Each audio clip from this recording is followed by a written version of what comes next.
Ipaanul mo na ang kasal nyo at palayasin mo na yang asawa mo. Malas yan. Humanap ka ng babaeng mas mayaman. Puno ng pagmamataas na sigaw ng biyenan kong babae. Kasabay iyon ng pag-promote sa asawa ko bilang bagong direktor. Kinabukasan, hiniwalayan nga ako ng asawa ko at pinalayas sa aming bahay. Ngunit nang dumating siya sa opisina kinabukasan, halos lumabas ang mata niya sa gulat nang makita akong nakaupo sa kanyang bagong opisina. Sisiguraduhin kong pagsisisihan ng asawa ko at ng kanyang ina ang ginawa nila sa akin habang buhay. Gabing-gabi na, at ang lamig ng hangin ay banayad na dumadampi sa balat.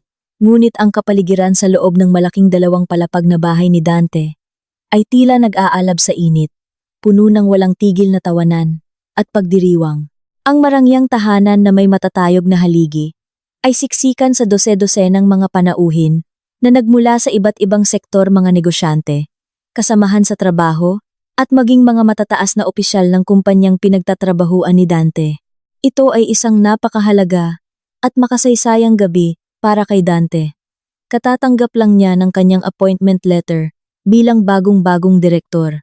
Isang posisyon na matagal na niyang pinapangarap sa loob ng maraming taon ng kanyang pagtatrabaho. Ang mukha ni Dante ay nagniningning sa walang kapantay na pagmamalaki. Rinig na rinig ang malalakas na halakhak ni Dante sa bawat sulok ng silid habang tinatanggap niya ang mga pakikipagkamay. Mainit na yakap at pagbati mula sa mga dumalo. Pakiramdam niya ay nasa tuktok na siya ng mundo, ang pinakamatagumpay na lalaki sa kanilang pamilya. Dahan-dahang gumapang ang kayabangan sa kanyang isipan. Tinatakpan ang lahat ng alaala ng mga hirap na dinanas niya. Bago marating ang tagumpay na ito, nakalimutan niya ang pawis at luha na kasama ng kanyang mga pagsisikap sa nakaraan. Sa gitna ng kasayahan at saliw ng musikang klasikal mula sa mga speaker, si Aling Delia ay nakaupo sa sofa sa pangunahing sala na may aroganteng kilos. Ang ina ni Dante ay nakasuot ng napakakapal at nakakasilaw na mga alahas na ginto sa kanyang leeg at mga pulso. Walang tigil niyang ipinagmamayabang ang tagumpay ng kanyang anak sa ibang mga ina na nakapaligid sa kanya. Sinasadya niyang lakasan ang kanyang boses upang marinig ng lahat sa paligid kung gaano siya ka-proud na magkaroon ng anak na isang direktor. Pakiramdam ni Aling Delia, ang antas at dignidad ng kanilang pamilya ay tumaas ng ilang beses kumpara sa kanilang nakaraang buhay na puno ng kakapusan. Ngunit sa likod ng kanyang malapad na ngiti sa mga panauhin, may isang bagay na labis na gumugulo sa kanyang isipan. Nang gabing iyon, iyon ay ang presensya ng kanyang sariling manugang sa bahay na iyon. Si Celestina ay lumabas mula sa kusina.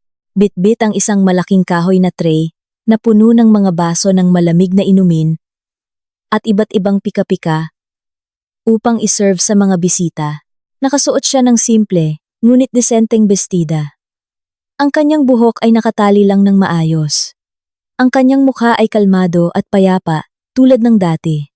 Ngunit may malinaw na bakas ng pagod sa ilalim ng kanyang mga mata. Mula pa kaninang madaling araw, bago sumikat ang araw, si Celestina na ang abala sa pamimili ng mga sangkap sa palengke, paglilinis ng bahay, at pagluluto ng lahat ng mararangyang putahe ng mag-isa. Nang walang anumang tulong mula sa katulong, sadyang hindi kumuha ng catering service si Aling Delia dahil gusto niyang makatipid.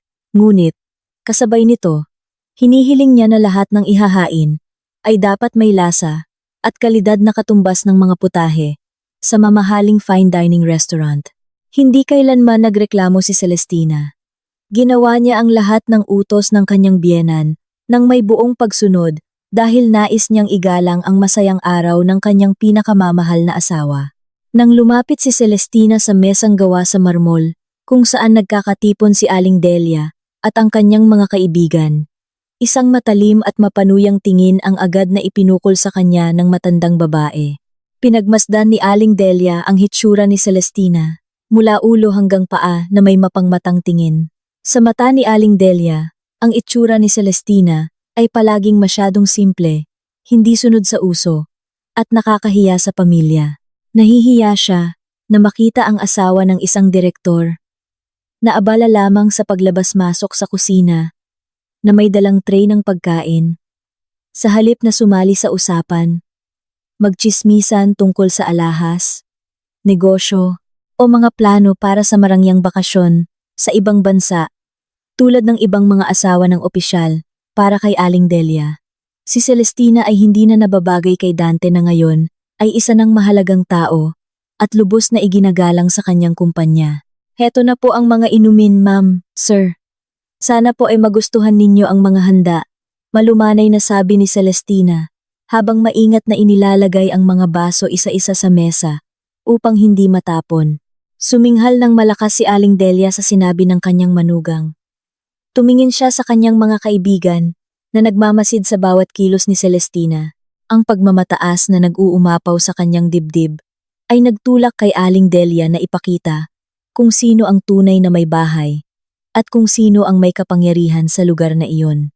Sadyang inusog niya ang kanyang pagkakaupo at siniko ang gilid ng tray na hawak ni Celestina ng may sapat na lakas. Ang mga baso ng malamig na inumin na hindi pa nailalagay ay umuga ng husto, nawalan ng balanse, at sa huli bumagsak at tumama sa mesa. Nabasag ang mga baso, binasa ang dulo ng mamahaling mantel, at nagkalat ang tubig sa sahig na gawa sa marmol. Ang malakas na tunog ng nabasag na salamin ay agad na nakakuha ng atensyon ng halos lahat ng bisita sa silid. Ang dating maingay na usapan ay biglang natahimik. Lahat ng mata ay nakatuon na ngayon sa sulok kung nasaan sina Celestina at Aling Delia. Ano ka ba naman? Ganyang trabaho lang hindi mo pa magawa ng maayos. Tahanan ito ng isang direktor. Hindi isang karinderya sa tabi ng kalsada na pinanggalingan mo. Sigaw ni Aling Delia na may malakas na boses na sinadyang iparinig sa buong silid. Nagulat si Celestina sa biglaang sigaw. Ngunit, agad siyang yumuko at nagsimulang pulutin ang mga piraso ng basag na salamin gamit ang kanyang mga kamay. Paumanhin po, inay. Lilinisin ko po agad ito at papalitan ang mga inumin. Mahinang sagot ni Celestina. Ngunit malinaw na narinig sa gitna ng nakakabinging katahimikan. Ang makita si Celestina na tahimik lang, nakayuko, at hindi lumalaban ay lalo pang nagpaalab sa galit ni Aling Delia. Naramdaman niyang ito na ang tamang oras at pagkakataon upang alisin ang manugang na matagal na niyang itinuturing na pabigat sa pamilya at hadlang sa pag-unlad ng kanyang anak. Nais niyang marinig ng lahat ng kasosyo sa negosyo ng kanyang anak na hindi niya gusto ang kanyang manugang. Ipaanul mo na ang kasal niyo at palayasin mo na yang asawa mo. Malas yan, humanap ka ng mas mayaman. May pagmamalaking sigaw ni Aling Delia habang itinuturo ang mukha ni Celestina na nakaluhod at nagpupulot ng mga bubog malapit sa kanyang mga paa. Ang matatalim at masasakit na salitang iyon ay umalingaw-ngaw sa buong sala. Nagbulungan ang ilang mga bisita sa isa't isa. May ilan na nagpakita ng awa. Ngunit mayroon ding tumingin kay Celestina na may mapanuring at mapangmatang tingin. Agad na itinigil ni Celestina ang pagpulot ng mga bubog. Ang kanyang puso ay kumabog nang napakabilis. Ngunit sinubukan niyang kontrolin ang kanyang paghinga at emosyon. Naghintay siya na magsalita ang kanyang asawa. Puno ng pag-asa siyang naghintay na si Dante ay hahakbang upang ipagtanggol siya bilang isang asawa na dapat ay nagpoprotekta sa karangalan at dignidad ng kanyang asawa sa harap ng maraming tao. Lumakad nga si Dante mula sa umpukan ng mga bisita. Ngunit, sa halip na tulungan ang kanyang asawa na tumayo o sawayin ang kanyang ina, sa masasakit na salita nito, tiningnan ng lalaki si Celestina na may puno ng pandidiri at pagtanggi. Ang kayabangan dahil sa kanyang bagong posisyon ay tuluyan ng bumulag sa kanyang puso't isipan. Naramdaman niyang tama ang sinabi ng kanyang ina. Isa na siyang direktor. Isang leader ng isang malaking kumpanya. Kailangan niya ng asawang nagmula sa isang kilalang pamilya na may malawak na koneksyon at makakatulong sa kanya na palawakin ang kanyang negosyo. Hindi isang ordinaryong babae na magaling lang sa kusina at mga gawaing bahay. Tama si inay. Ang itsura mo ay nakakahiya sa harap ng mga kasosyo ko ngayong gabi. Palagi ka nalang gumagawa ng gulo At ipinapahiya ako sa mahahalagang sandali na tulad nito. Linisin mo ang lahat ng kalat na ito ngayon din. Pagkatapos pumasok ka sa loob. At huwag ka nang magpapakita sa akin ngayong gabi. Sabi ni Dante na may malamig, matalim, at diin sa bawat salita. Ang mga salita ng kanyang asawa ay parang isang matalim na espada na tumusok ng direkta sa puso ni Celestina. Ang sakit na naramdaman niya ay higit pa sa anumang pisikal na sugat. Sa loob ng maraming taon, tapat niyang sinamahan si Dante sa pag-ahon mula sa pinakamababa, nagbibigay ng moral at pisikal na suporta, noong ang lalaki ay wala pa. Ngunit ngayong gabi, sa mismong rurok ng kanyang tagumpay, basta na lang siyang itinapon ni Dante na parang basurang walang halaga sa harap ng 12-dosenang mga estranghero. Walang sino man sa mga bisita ang nangahas na makialam sa usapin ng pamilya. Lahat sila ay tahimik na nanonood sa dramang pampamilya na inihain mismo ng may-ari ng bahay. Dahan-dahang tumayo si Celestina. Hindi siya umiyak kahit na durog ang kanyang puso. Ang kanyang mukha na kanina'y pagod dahil sa maghapong pagtatrabaho ay naging blanko, matigas, at hindi pangkaraniwang kalmado. Ang kanyang tingin ay naging napakalamig at matalim habang tinitigan niya ang kanyang asawa at biyenan ng salitan sa loob ng ilang segundo. Wala siyang binitiwang kahit isang salita para ipagtanggol ang sarili o humingi ng awa. Tahimik na tumalikod si Celestina at naglakad paalis sa sala na unti-unting muling napuno ng bulungan ng mga bisita. Pagdating sa tahimik na kusina, malayo sa ingay ng party, agad na isinara ni Celestina ang kahoy na pinto. Isinandal niya ang kanyang likod dito habang panandali ang ipinikit ang mga mata. Isang malalim at mabigat na buntong hininga ang kumawala sa kanyang mga labi. Sa halip na umiyak, magwala, o isumpa ang pagtrato sa kanya ng pamilya ng kanyang asawa, minulat ni Celestina ang kanyang mga mata at ngumiti ng napakalamig. Isang misteryosong ngiti na nagpapahiwatig ng isang napakalaking kapangyarihan na matagal na niyang itinatago. Nang maingat sa lahat, dahan-dahan niyang kinuha mula sa kanyang bulsa ang isang pinakabagong modelo ng smartphone na palagi niyang itinatago. Binuksan niya ang isang lihim na messaging app na direktang konektado sa kanyang kanang kamay sa mundo ng negosyo at nag-type ng isang serya ng mga utos na may napakabilis, tiyak, at determinadong mga daliri. Panahon na, i-freeze mo ang lahat ng kanyang financial access ngayon din at ihanda ang lahat ng mga dokumento para sa pag-takeover ng kumpanya. Bukas ng umaga, bago magsimula ang oras ng trabaho. Ang maikling mensahe na may tonong ganap na utos ay agad na naipadala. Tinitigan ni Celestina ang screen ng kanyang telepono hanggang sa dahan-dahan itong dumilim at tuluyang namatay. Ang pambihirang pasensya na patuloy niyang inalagaan at pinanatili sa loob ng maraming taon ng pagdurusa sa pamilyang iyon ay tuluyan ng naubos ngayong gabi. Ang kanyang papel bilang isang masunurin, tahimik, at mukhang mahirap na asawa ay opisyal nang nagwakas, kasabay ng mga mapanirang salita na binitiwan ng kanyang biyenan at buong pusong sinang-ayunan ng kanyang sariling asawa. Wala silang kamalay-malay kung sino talaga ang kanilang kinakaharap. Hindi nila namalayan na ang babaeng kakatapos lang nilang yurakan ang dignidad sa harap ng publiko ay ang tunay na may-ari ng kapangyarihan sa kanilang kapalaran at hinaharap. Ang pagdiriwang para sa promosyon ay natapos din bago maghating gabi. Ang mga bisita ay nagsiuwian na sa kani-kanilang mga bahay. Dala ang mga kuwento at impresyon tungkol sa nakakahiyang insidente sa sala. Ang malaki at marangyang bahay ay muling naging tahimik. Nag-iwan lamang ng tumpok ng maruruming plato, baso, at tira-tirang pagkain na nagkalat sa mga mesa. Sa family room sa ibaba, si Dante ay komportabling nakasandal sa malambot na sofang gawa, sa mamahaling katad, habang niluluwagan ang kanyang kurbata, na tila sumasakal sa kanyang leeg. Ang lalaki ay pakiramdam pa rin, na nasa alapaap. Ang nakakahiyang insidente na nangyari sa kanyang asawa, ay hindi nakabawas kahit kaunti sa pagmamalaki na nasa kanyang dibdib. Sa halip, naramdaman niyang tama, matapang, at matatag ang kanyang ginawa bilang isang ulo ng pamilya at pinuno ng isang higanteng kumpanya. Sa kabilang upuan, si Aling Delia, ay abala sa pagbibilang ng mga natirang dessert na may isang nasisiyahan at mayabang na ngiti na hindi pa rin nawawala sa kanyang mukha. Dante, kailangan mong maging tunay na matigas ngayon. Masyado nang matagal na nagtiis at nagpigil si inay sa pag-uugali ng asawa mo sa bahay na ito. Talagang hindi siya nababagay na maging isang ginang direktor.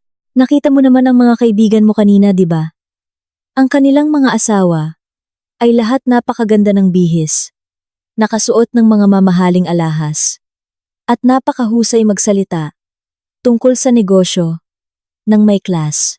Ang asawa mo? Ang alam lang niyang gawin ay hiyain ang pangalan ng pamilya natin, sabi ni Aling Delia sa isang pilit na tono habang nagsasali ng tubig sa kanyang baso. Tumango si Dante. Sumasang-ayon sa sinabi ng kanyang ina. Ang kanyang isipan ay lumipad sa mga mukha ng ilang magaganda, edukado, at mayayamang babae na madalas niyang makita sa kanyang eksklusibong bilog ng negosyo kamakailan. Matagal ko na ring pinag-iisipan yan, Nay. Kailangan ko talaga ng isang kapareha sa buhay na makapag-aangat ng aking imahe at awtoridad sa harap ng malalaking investor. Si Celestina ay masyadong makaluma, makitid ang pag-iisip at ayaw niyang matutong umangkop sa aking bagong elitistang kapaligiran. Kaya tapusin mo na ang usapin niyo ng babaeng yan ngayong gabi. Bakit mo pa ipagpapaliban ng isang bagay na dapat mo nang ginawa matagal na? Kung mas mabilis siyang umalis sa bahay na to, mas mabilis ka ring makakahanap ng kapalit na mas karapat-dapat at mayaman. Bukas, kailangan mong pumasok sa opisina na may matatag na ulo bilang pinakamataas na pinuno.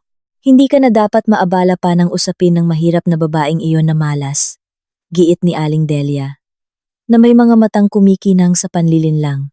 Ang panunulsol at lason ng mga salita ng kanyang ina ay perpektong gumana sa isipan ni Dante. Nalasing na sa kanyang bagong yaman at kapangyarihan. Agad na tumayo si Dante mula sa kanyang upuan at mabilis na naglakad patungo sa master bedroom sa itaas. Pinihit niya ang doorknob at binuksan ang pinto ng napakalakas na lumikha ng malakas na kalabog. Sa loob ng malawak na silid, si Celestina ay tahimik na nakaupo sa gilid ng malaking kama. Suot pa rin niya ang parehong damit na ginamit niya sa pag-aasikaso sa mga bisita kanina.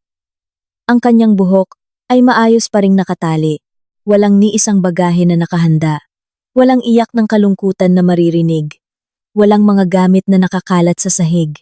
Tahimik siyang nakaupo, na tila alam na niya, at hinihintay ang pagdating ng kanyang asawa upang wakasan ang lahat. Bakit hindi mo pa iniimpake ang mga gamit mo? Hinihintay mo pa ba na ako ang maglagay ng lahat ng basura mo sa sako? Sigaw ni Dante. Nang makita si Celestina, na nakaupo lang, at nakatingin sa kanya, nang walang kasalanan, dahan-dahang tumingala si Celestina, at tumingin ng diretso sa mga mata ng kanyang asawa nang walang takot. Hinihintay ko ang tunay mong desisyon, Dante. Gusto kong marinig mismo mula sa bibig mo.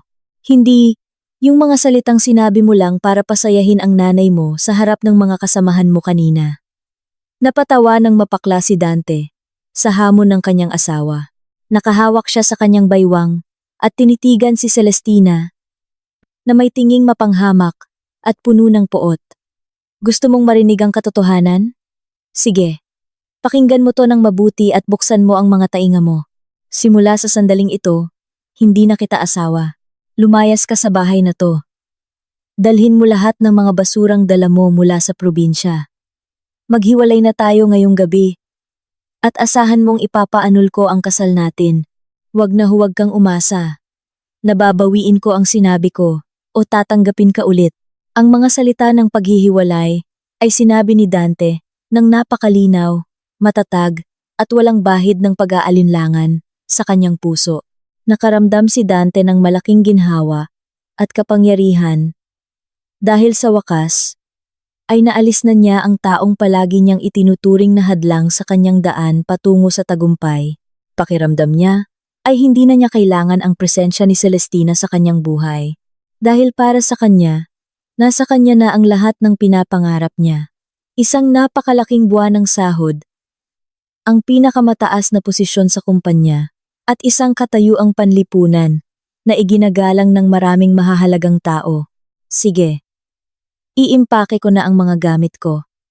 At aalis ako ngayong gabi, tulad ng hiling mo. Huwag mo sanang pagsisihan ang mga salitang kabibitawan mo lang, Dante. Sagot ni Celestina na may pambihirang kalmadong boses.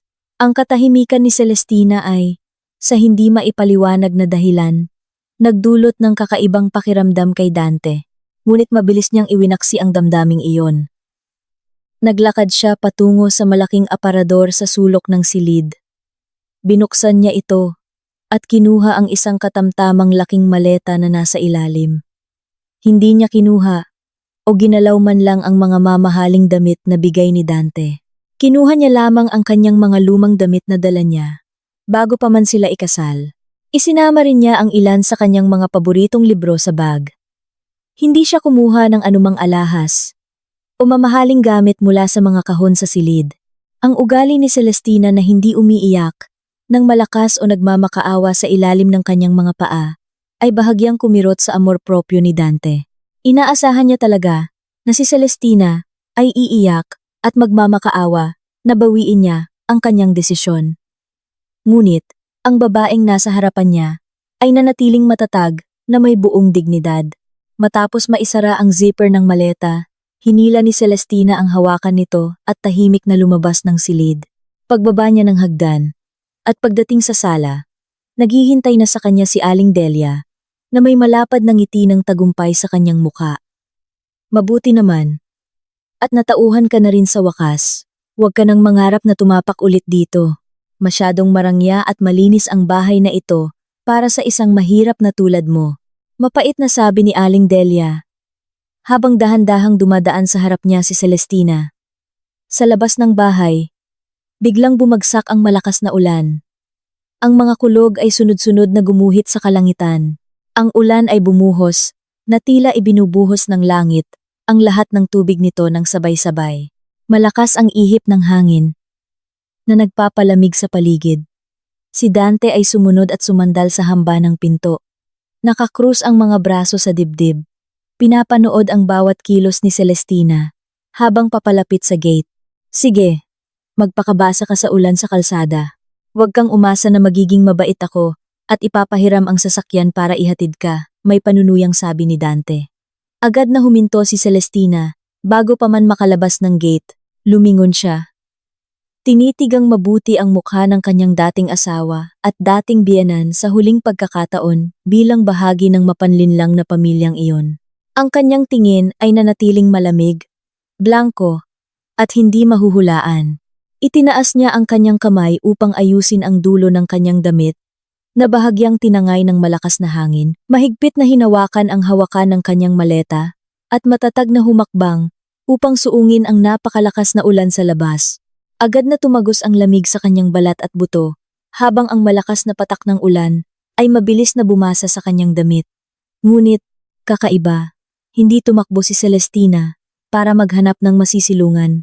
Patuloy siyang naglakad ng tuwid sa aspaltadong kalsada ng marangyang subdibisyon na may napakakalmado, regular, at puno ng kumpiyansang mga hakbang.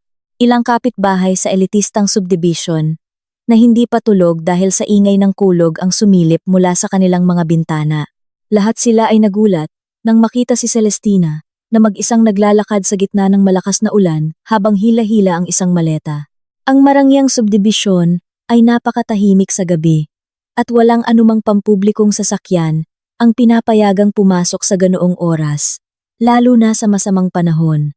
Ngunit, isang mas nakakagulat na tanawin ang biglang nangyari sa dulo ng madilim na kanto na iluminado lamang ng kumikislap na ilaw ng poste. Isang napakahabang at marangyang itim na sasakyan ang biglang lumitaw sa gitna ng malakas na ulan.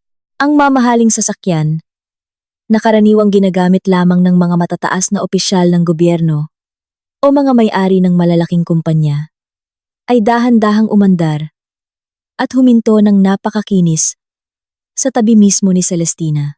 Mabilis na bumukas ang pinto sa likuran. Ilang matitipunong lalaki na nakasuot ng napakaayos na itim na suit ang lumabas mula sa sasakyan. Wala silang pakialam kung mabasa ang kanilang mamahaling suit sa malakas na ulan. Isa sa mga lalaki, ay agad na nagbukas ng isang malaking itim na payong at maingat na pinayungan si Celestina. Ginawa niya ang kanyang trabaho, nang may labis na pag-iingat, upang walang kahit isang patak ng ulan ang tumama sa babae. Ang isa pang lalaki ay mabilis at magalang, na kinuha ang hawakan ng maleta mula sa kamay ni Celestina. Pagkatapos, lahat sila ay sabay-sabay na yumuko ng malalim bilang tanda ng pinakamataas na paggalang. Maari na po kayong pumasok, ma'am. Handa na po kami at naghihintay ng susunod ninyong utos, sabi ng isa sa mga lalaking nakasuit, na tila pinuno ng mga guwardiya. Sa isang boses na puno ng paggalang, pagsunod, at pagpapakumbaba, isang tango lang ang isinagot ni Celestina. Pagkatapos ay marahan siyang pumasok sa mainit na likurang bahagi ng marangyang sasakyan. Agad na isinara ang pinto. Mabilis na bumalik ang mga lalaking nakasuit sa kani-kanilang mga puwesto, at dahan-dahang umarangkada ang mahabang sasakyan, sinusuong ang malakas na ulan ng gabi, at nawala sa dilim. Ang mga kapitbahay na kanina pa sumisilip mula sa kanilang mga bintana ay napahinga na lamang ng malalim. Lubos na nagulat sa dramatikong eksenang nasaksihan nila. Isang malaking tanong ang bumabagabag sa kanilang isipan. Sino ba talaga ang tahimik at simpleng babaeng iyon na palaging biktima ng pang-aapi ng kanyang biyenan? Samantala, sa loob ng mainit at maliwanag na sala, isinara ni na Dante at Aling Delia ang pangunahing pinto ng bahay. Habang nagtatawanan ng malakas, ipinagdiriwang nila ang kanilang malaking tagumpay sa pag-alis kay Celestina sa kanilang buhay. Hindi nila namalayan na ang padalos-dalos na desisyon na kanilang ginawa ay ang simula ng pinakamalaking pagkawasak na malapit ng tumama at sumira sa kanilang buong buhay sa susunod na araw. Ang tunay na bagyo ng paghihiganti ay sila mismo ang lumikha gamit ang kanilang sariling mga kamay ngayong gabi. Ang umaga ay sumalubong na may maliwanag na sikat ng araw, na tila nakikiisa sa kaligayahan na nararamdaman ng mga nakatira sa marangyang bahay. Kabaligtaran ng nakakatakot na bagyo kagabi. Ang panahon ngayong umaga ay napakaganda. Nagising si Dante mula sa mahimbing na tulog na may pakiramdam na napakagaan. Wala nang anumang bumabagabag sa kanyang isipan. Ininat niya ang kanyang mga kalamnan sa malambot na kama. Pakiramdam niya na ito ang unang araw ng kanyang bagong at maningning na buhay. Lumakad siya patungo sa bintana ng silid. Binuksan ito ng malapad at tiningnan ang malawak na hardin ng kanyang bahay na may ngiti ng kasiyahan. Pakiramdam ng lalaki ay napakapangyarihan siya, na tila ang buong mundo ay nasa ilalim ng kanyang mga paa. Hindi niya iniisip kung saan nagpunta ang kanyang dating asawa kagabi o kung ano ang kanyang kalagayan sa gitna ng nakakatakot na ulan. Para kay Dante, ang babaeng iyon ay isang nakaraan na dapat nang itapon ng malayo upang hindi makahadlang sa kanyang maliwanag na hinaharap. Sa ibaba, si Aling Delia ay nakaupo sa marangyang hapagkainan. Ang matandang babae ay tila nagagalak sa kanyang almusal na sadyang in-order mula sa isang sikat na restoran. Hindi na niya kailangan pang umasa sa luto ng kanyang manugang, na sa tingin niya ay laging kulang sa lasa. Kahit na sa katotohanan, lahat ng bisita ay laging pinupuri ang luto nito. Si Aling Delia ay nakasuot ng kanyang pinakamahal na damit, kasama ang lahat ng kanyang gintong alahas na nakakabit sa kanyang leeg, pulso, hanggang sa kanyang mga daliri. Ngayon ay isang napaka-espesyal na araw para sa kanya dahil nangako si Dante na isasama siya sa kanyang trabaho upang ipakita ang kanyang bagong at marangyang opisina. Gusto ni Aling Delia na makita sa sarili niyang mga mata na ang kanyang anak ay talagang nasa pinakamataas na posisyon at iginagalang ng lahat ng empleyado doon. Gusto niyang maramdaman kung ano ang pakiramdam ng maging ina ng isang pinuno ng kumpanya. Dante, bilisan mo na! Hindi na ako makapaghintay na makita ang opisina mo. Gusto kong makita ang mukha ng mga hamak na empleyado na yan kapag yumuko sila sa'yo at sa akin. Sigaw ni Aling Delia mula sa hapagkainan nang marinig ang mga yapak ng kanyang anak. Pababa ng hagdan, lumitaw si Dante sa hapagkainan na may suot na napakaayos at mamahaling damit pang opisina. Ang kanyang sapatos ay kumikinang at ang kanyang buhok ay perpektong naayos. Ngumiti siya ng malapad bilang tugon sa sinabi ng kanyang ina. Umupo ang lalaki sa tapat ng kanyang ina at nagsimulang kumain ng kanyang almusal sa isang paraan na ginawang napaka-elegante. Ginagaya ang paraan ng pagkain ng mga mayayamang negosyante na madalas niyang makita sa telebisyon. Kalma lang. Nay, ngayon ang unang araw ko bilang direktor. Siguradong handa na ang lahat ng empleyado na salubungin tayo doon. Mamaya, maglakad ka lang ng may taas noo sa tabi ko para malaman ng lahat na ang tagumpay kong ito ay dahil sa panalangin at suporta ng aking pambihirang ina. Hindi dahil sa babaeng malas na pinalayas natin kagabi. Sabi ni Dante na may puno ng pagmamalaki at kayabangan. Matapos ang almusal, agad na lumabas ang mag-ina patungo sa garahe. Inilabas ni Dante ang kanyang mamahaling sasakyan. Nakabibili lang niya ilang buwan na ang nakalipas mula sa kanyang dating posisyon. Ang kumikinang na sasakyan ay umarangkada sa mga kalsada ng lungsod sa katamtamang bilis. Sa buong biyahe, hindi tumigil si Aling Delia sa pag-uusap tungkol sa kanilang malalaking plano sa hinaharap. Binanggit niya ang plano na maghanap ng bagong asawa para kay Dante, na nagmula sa isang mayaman na pamilya. Ang plano na bumili ng mga bagong kasangkapan upang palitan ang lahat ng lumang gamit na nahawakan ng kanyang dating manugang, at ang plano na magdaos ng mas malaki pang pagdiriwang sa susunod na buwan. Tango lang ng tango si Dante sa lahat ng sinasabi ng kanyang ina. Ang kanyang isipan ay puno na ng mga imahe ng kapangyarihan at pera na malapit ng dumaloy sa kanyang personal na bank account. Pagdating sa bakuran ng mataas na gusali ng opisina na tila inaabot ang mga ulap, ipinarada ni Dante ang kanyang sasakyan sa isang espesyal na lugar na para lamang sa mga pinuno ng kumpanya. Bumaba siya ng sasakyan at mayabang na binuksan ang pinto para sa kanyang ina. Pagpasok nila sa pangunahing pinto na salamin, ang ilang mga security guard na nagbabantay ay agad na tumayo ng tuwid at yumuko bilang paggalang. Hindi pinansin ni Dante ang pagbati. Nagpatuloy lang siya sa paglakad ng diretsyo na may mataas na baba. Habang si Aling Delia ay ngumiti ng mapanghamak sa mga security guard, ang kapaligiran sa loob ng gusali ng opisina ay tila napakaabala at tensyonado.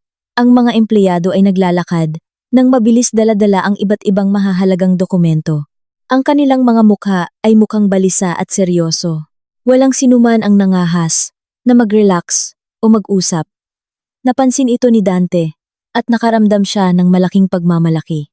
Inakala niya na ang tensyon sa pagitan ng mga empleyado ay dahil sa kanilang paggalang at takot sa kanyang unang araw bilang pinakamataas na pinuno.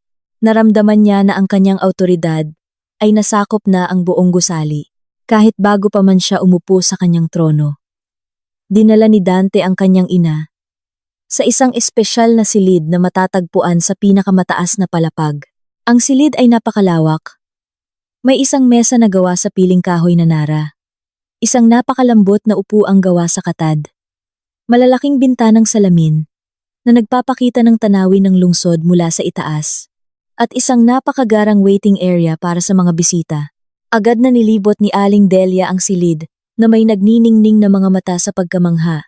Hinawakan niya ang bawat ibabaw ng mesa. Umupo sa sofa sa waiting area at paulit-ulit na pinuri ang kadakilaan ng kanyang anak. Ang anak ko talaga ang pinakamagaling, napakagara at klase ng opisina mo. Ito ang tamang lugar para sa aking pinagmamalaking anak. Puri ni Aling Delia habang hinahaplos ang sandalan ng upuan ni Dante. Siyempre naman. Nay, mamaya darating ang big boss. Panoorin mo lang kung paano ko siya kukunin ang loob para mas lalong tumibay ang posisyon ko dito, sagot ni Dante na may tonong nagpapakita ng labis na kumpiyansa. Biglang may kumatok sa pinto. Pumasok ang isang babaeng sekretarya na may nagmamadaling mga hakbang at mukhang napakatensyonado at maputla. Yumuko siya ng malalim nang tumayo sa harap ni Dante. Ang kanyang kamay na may hawak na notebook ay bahagyang nanginginig. Excuse me po, Sir Director. May dala po akong napakahalaga at kagyat na balita. Ang pangunahing may-ari ng shares mula sa parent company na sumasakop sa ating kumpanya ay kadarating lang ng balita na darating siya para sa isang biglaang inspeksyon ngayong araw din. Nasa daan na po siya at inaasahang darating sa gusaling ito sa loob ng 15 minuto. Lahat po ng board of directors at mga head ng departamento ay inutusang maghanda na sa special VIP reception area sa ibaba. Ulat ng sekretarya sa isang boses na pilit pinatatag. Nang marinig ang ulat, agad na inayos ni Dante ang kanyang kurbata at damit. Ang kanyang puso ay kumabog ng mabilis. Hindi dahil sa takot, kundi dahil sa labis na kagalakan. Naramdaman niya na ito ay isang gintong pagkakataon para sa kanya. Ang pagdating ng pangunahing may-ari ng shares sa kanyang unang araw sa pwesto ay isang magandang senyales na pinagkakatiwalaan siya ng mataas na pamunuan ng parent company. Nagpasya siyang magbigay ng isang napakahusay at hindi malilimutang unang impresyon upang magustuhan ng kanyang big boss ang kanyang trabaho. Napakagaling! Ito ay isang napakagandang pagkakataon para sa akin. Tipunin mo lahat ng mahahalagang empleyado ngayon din. Siguraduhin mong malinis at maayos ang reception area. Nay, sumama ka sa akin sa baba. Makikita mo mismo kung paano ako sasalubungin ng pinakamakapangyarihang tao sa higanteng kumpanyang ito bilang kanyang pinagkakatiwalaang kanang kamay. Utos ni Dante na may puno ng sigasig. Agad na lumabas si Dante at ang kanyang ina mula sa silid at bumaba gamit ang isang espesyal na elevator patungo sa reception area. Doon, ang hanay ng mga direktor, mga head ng departamento, at mahahalagang staff ay nakatayo na ng napakaayos at maayos. Ang kanilang mga mukha ay nagpapakita ng matinding tensyon dahil ang pangunahing may-ari ng shares ay kilala na napaka-misteryoso, mahigpit at hindi kailanman nagpapatawad ng kahit na pinakamaliit na pagkakamali. Hanggang ngayon, walang nakakaalam kung ano ang tunay na itsura ng kanilang big boss. Dahil palagi niyang kinokontrol ang kanyang kumpanya, mula sa likod ng mga tabing sa pamamagitan ng kanyang mga pinagkakatiwalaang tao. Ang kapaligiran sa reception area ay biglang naging napakatahimik at nakakabingi. Walang sino man ang nangahas na magsalita. Kahit ang paghinga ay tila pinipigilan. Lahat ng tingin ay nakatuon sa espesyal na metal na pinto para sa mga VIP na malapit ng bumukas. Ang oras ay tila napakabagal na nagpapataas ng tensyon sa ere. Si Dante ay nakatayo sa pinakaharap na hanay na may taas noo, handang magpakita ng kanyang pinakamagandang ngiti. Narinig ang isang mahinang tunog na senyales na dumating na ang elevator sa kanilang palapag. Ang metal na pinto na may makapal na salamin ay dahan-dahang gumalaw patagilid. Lahat ng mga direktor at mga head ng departamento ay sabay-sabay na yumuko ng malalim, bumubuo ng isang napakaayos na hanay ng paggalang. Si Dante at ang kanyang ina ay yumuko rin na may malalim na paggalang. Naghintay sila ng ilang segundo hanggang sa marinig ang mga yapak ng isang tao na lumalabas mula sa elevator. Dahan-dahang itinaas ni Dante ang kanyang ulo, handa nang sabihin ang mga salitang pagbati na inihanda niya sa kanyang isipan. Ngunit, nang mapako ang kanyang tingin, sa taong kalalabas lang, ang kanyang bibig na bahagyang nakabukas ay biglang natikom. Ang ngiti na inihanda niya ay agad na nawala. Napalitan ito ng isang mukha ng matinding pagkabigla. Ang panga ni Dante ay tila nahulog sa sahig. Ang kanyang puso ay tila huminto sa pagtibok ng ilang segundo. Ang taong may-ari ng shares na napakagara ng tayo sa kanyang harapan ay nakasuot ng isang napakamahal na business suit na gawa ng sikat na designer. Tamang-tama ang sukat sa kanyang katawan, pinagsama sa isang buhok na maayos na nakatali, na nagbibigay ng isang napakaklase na hitsura. Ang kanyang tingin ay napakatalim, malamig, at nagpapalabas ng isang hindi maikakailang aura ng kapangyarihan. Ang pambihirang babaeng iyon, na nagpatiklop sa lahat ng matataas na opisyal ng kumpanya, sa takot ay walang iba kundi si Celestina, ang babaeng kakatapos lang niyang palayasin at hiwalayan kagabi sa gitna ng malakas na ulan. Ang malawak na reception room ay tila naubusan ng hangin. Ang katahimikan na nalikha ay talagang nakakabingi at nakakapanikip ng dibdib. Lahat ng tao ay nanatili sa kanilang posisyon na nakayuko ng may buong paggalang, naghihintay ng susunod na utos mula sa pinakamataas na may-ari ng kapangyarihan. Ngunit, Sina Dante at Aling Delia ay nanigas na parang mga estatwang bato. Ang kanilang mga mata ay nanlaki habang nakatingin sa figura ni Celestina na nakatayo ng tuwid, napapalibutan ng hanay ng malalaking security guard at kanyang mga personal na assistant. Ang hitsura ni Celestina ngayon ay napakalayo sa kanyang hitsura sa loob ng maraming taon habang siya ay nasa bahay ni Dante. Wala na ang imahe ng isang masunuring asawa na nakasuot ng mga lumang damit. Sa kanilang harapan ngayon ay nakatayo ang isang tunay na leader na nagpapalabas ng pambihirang awtoridad sa bawat kilos. Ang pagkabigla na tumama sa isipan ni Dante ay bahagyang yumanig sa kanyang katinuan. Hindi niya matanggap ang katotohanang nakahain. Sa harap ng kanyang mga mata, ang kanyang isipan ay mariing tumatanggi sa katotohanan na ang babaeng palagi niyang iniinsulto bilang isang babaeng probinsyana at malas ay ngayon ay nakatayo bilang pinakamakapangyarihang tao sa buhay at kamatayan ng kanyang kumpanya. Imposible. Ito ay isang biro. Anong ginagawa mo dito? Mahirap na babae? Ang lakas ng loob mong pumasok sa kumpanyang ito at magbihis ng ganyan. Security! Hilahin niyo palabas ang baliw na babaeng ito ngayon din. Sigaw ni Dante na may matinis na boses na bumasag sa katahimikan ng silid. Itinuro niya ang kanyang daliri ng diretso sa mukha ni Celestina na may umaapaw na galit dahil sa pakiramdam na pinaglalaruan siya. Ang malakas na sigaw ni Dante ay nagpaangat ng ulo ng lahat ng direktor at mga head ng departamento. Lahat sila ay tumingin kay Dante na may tinging puno ng pangingilabot at hindi makapaniwala sa katapangan ng lalaki na sigawan ang kanilang big boss. Bago pa man makahakbang si Dante upang hilahin ang kamay ni Celestina, dalawang malalaking security guard na nagbabantay kay Celestina ang agad na kumilos ng mabilis. Hinawakan nila ng mahigpit ang dalawang braso ni Dante at ipinilipit sa likod na may buong lakas hanggang sa mapaaray si Dante sa sakit at mapilitang yumuko. Huwag kang lalampas sa iyong hangganan. Ang lakas ng loob mong sigawan ang may-ari ng kumpanyang ito. Sigaw ng isa sa mga security guard na may mabigat na boses na nagbanta na agad na nagpatikom sa bibig ni Dante. Si Aling Delia na nakakita sa kanyang anak na hinuli ay nagsimulang mag-hysterical. Sinubukan niyang lumapit, ngunit agad siyang hinarangan ng isa pang security guard na may matalim na tingin na nagpatigil sa matandang babae. Tiningnan ni Aling Delia si Celestina na may nanginginig na mga labi. Sinusubukang hanapin ang katotohanan sa kanyang narinig.